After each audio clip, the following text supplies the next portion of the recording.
ได้เป็นเดือนหมดเลยได้เป็นรายวันถ้าสมมุติเรามื้อได้เฮาหยุดเฮาก็บ่ได้เงิน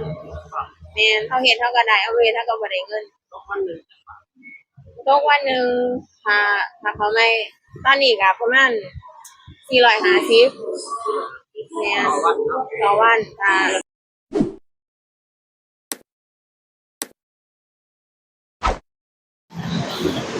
รับสวัสดีสบายดีพ่อแม่พี่น้องมื้อนี้พ่อกับบ่าวสมหมายเนาะบ่าวสมหมายได้มาเจอน้องสาว2คนเนาะเพิ่นว่าก็คือเป็นคนลาวคือกันเนาะแต่เพิ่นได้มาเฮ็ดงานอยู่นี่บ่าวสมหมายสิถามว่าน้องมาเฮ็ดงานจักปีอะไรกันเนี่ยเอาแนะนำชื่อก่อนนะซื้อบ่ให้จำได้บ่ชื่อยังเนาะซื้อปูเป้เฮ็ดงานอยู่นี่สิ3ปีแล้วแม่นเฉพาะอยู่นี่บ้านว่าเป็นยังไงความแตกต่างว่า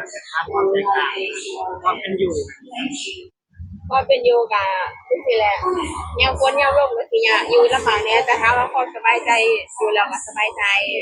แต่ว่างานมันก็โอเคอยู่แ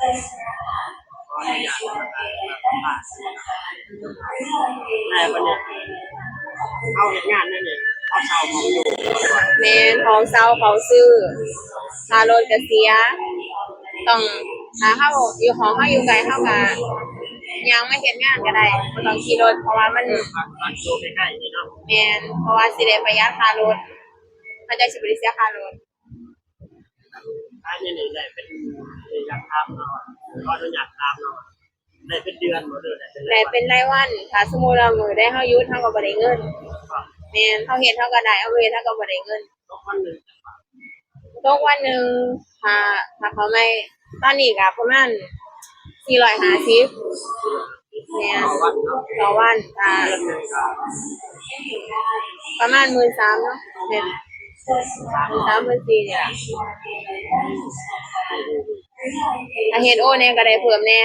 เพราะว่าเฮาก็เฮ็ดโอหั่นแหละเนาะนี่แต่ว่ามันมีวันหยุดวันยังไงบ่แล้วแต่เฮาสิหยุดเพราะว่าเพิ่นบ่ได้บังคับว่าต้องหยุดหรือบ่นะเพราะว่าเฮาหยุดเฮาก็บ่ได้เงินอยากถามว่ามาอยู่ประเทศไทยนี่มีความสุขบ่หรือว่าเป็นอะไรเนาะมันก็มีทั้งความสุขความทุกข์ปะปนกันไปอะนะหรือสุขก็สุขหรือทุกข์ก็ทุกข์แต่ถ้าว่าได้กลับบ้านบ่มาได้กลับแล้วปีนี้ยังบ่ได้กลับแต่ว่าปีที่แล้วได้กลับไปแล้ว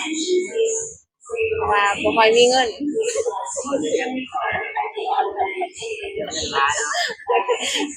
เก็บเงินหลายๆอย่างเมื่อบ้านทีเดียวจังม่วนนี่ก็เป็นน้องสาวเหมือนมากเป็นงานใหม่เนาะแม่นน้องสาวสิเว้าเป็นภาษาลาวบ่ได้เด้อแม่นบ่ว่าเป็นแบบพูดเป็นภาษาลาวแนะนำตัวพูดเป็นภาษาลาวได้ไหมสวัสดีค่ะหนูชื่อดารีนะคะมาทำงานตรงนี้ได้เกือบเดือนแล้วค่ะอายุ18ค่ะ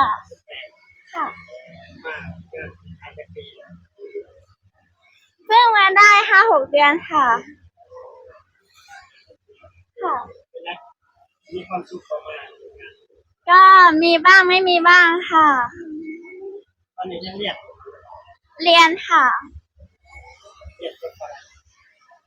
ตอนนี้เรียนกศน.ค่ะ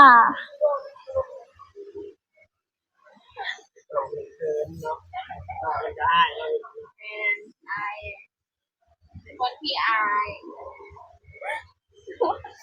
อันนี้คือสมัครใหม่มาฝึกงานคือในครั้งแรกเลย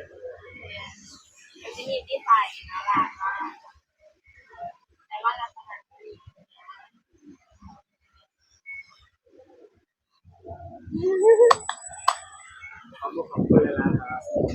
สวัสดีค่ะสบายดีให้ผ่านมาก็มาอุดหนุนได้เนาะพี่น้องเนาะอุดหนุนน้องสาวเพิ่นได้เนาะพี่น้องเพิ่นขายน้ำอยู่ที่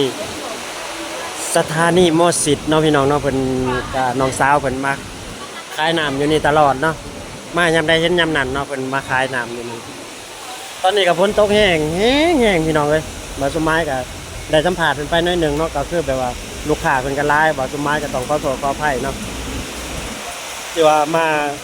เจอเพิ่นแล้วก็เพิ่น ต้องคลายคลองคลายหยังเนาะพี่น้องนี่เบิ่งบรรยากาศนำกันพี่น้องเอ้ยฝนกระตกแห้งตลอดบาวสมัยก็สิกลับได้บ่เด้นี่เนาะต้องย่างลงไปพุ่นนี่เนาะพี่น้องนี่เบิ่งภาพบรรยากาศนำกันเด้อพี่น้องเอ้ยคนก็แขกไปแท้มากก็หลังไปหลังมาหลายอยู่เนาะพี่น้องเนาะสถานีมอสิตคือคนมาซื้อน้ำเพิ่นก็หลายอยู่เด้อพี่น้องเบิ่งเอาเด้อพี่น้องนี่คือความแตกต่างแบบว่าอยู่ที่สถานีมอสิตเนาะพี่น้องเนาะเพิ่นก็สิห้ามหาบคายห้ามเอามาเข้ามาห้ามหยิบห้ามดูดบุหรี่ห้ามกินห้ามวัตถุไวไฟเนาะพี่น้องเนาะอยู่ที่นี่เนาะเพิ่นก็สิไล่แจ้งไว้เบิดทุกอย่างเนาะบ่ให้มีเหตุการณ์เกิดขึ้นเนาะพี่น้องเนาะก็คืออยู่ที่นี่อันนี้ไผมากก็อุดหนุนน้องเพิ่นได้เนาะน้องเพิ่นก็ขายน้ำอยู่นี่เพิ่นก็ขายอยู่นี่ก็ประมาณ2 ปี 3 ปีแล้วเนาะพี่น้องเนาะเพิ่นมาอยู่นี่ก็เนาะแต่ว่าเพิ่นก็เก่งเด้เพิ่นเฮ็ดงานเนาะ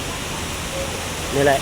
จะให้เบิ่งให้ชมเนาะพี่น้องเฮาก็มาแบบว่าจับจูดน้องเลยเนาะบ่ได้เฮาบ่ได้นัดเพิ่นเนาะว่าเฮาสิมาสัมภาษณ์เพิ่นเนาะเฮาก็มาแบบว่าสัมภาษณ์พอได้นิดนึงแต่เพิ่นก็บ่สะดวกเนาะแบบว่าเพิ่นก็ต้องขายน้ำขายหยังเนาะลูกค้าเพิ่นก็แบบนี้แหละพี่น้องย่างไปย่างมาเพิ่นเพิ่นก็ซื้อบางคนก็ซื้อบางคนก็อันนั้นแบบนี้เนาะคนหนึงแต่ว่าเป็นพ่อแม่เป็นคนลาวแต่ว่าเพิ่นเป็นคนมุ่งเนาะพี่น้องเนาะน้องสาวเพิ่นคนนี้ก็เนาะคือบางสมัยกับฮู้จักกับน้องเพิ่นมาหลายปีแล้วเนาะพี่น้องเนาะก็คือ4 ปี 5 ปีแล้วเนาะฮู้จักกับเพิ่นเนาะนี่คือ2 สาวลาวที่ขายน้ำอยู่ที่สถานีมอสิตเนาะพี่น้องเนาะเป็นแล้วความแตกต่างความคนฝนกระตกเนาะพี่น้องฝนตกแห้งขนาดยังลงบ่ได้บางสมัยก็ยังลงบ่ได้เด้พี่น้อง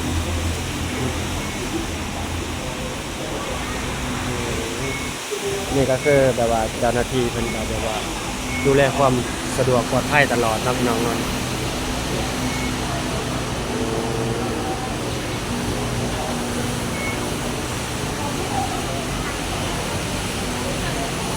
นี่แหละความแตกต่างความมาว่าดึงดูดนักชาวต่างชาติหรือนักท่องเที่ยวมาเที่ยวเนาะพี่น้องโอ้สุดยอดอลังการนะคลิปนี้บาวสมัยก็จะได้จบคลิปไปเพียงส่ำนี้เนาะพี่น้องเนาะขอกล่าวคำว่าสวัสดีและสบายดีเด้อครับผมฝากกดไลค์กดแชร์หน่อยเด้อครับ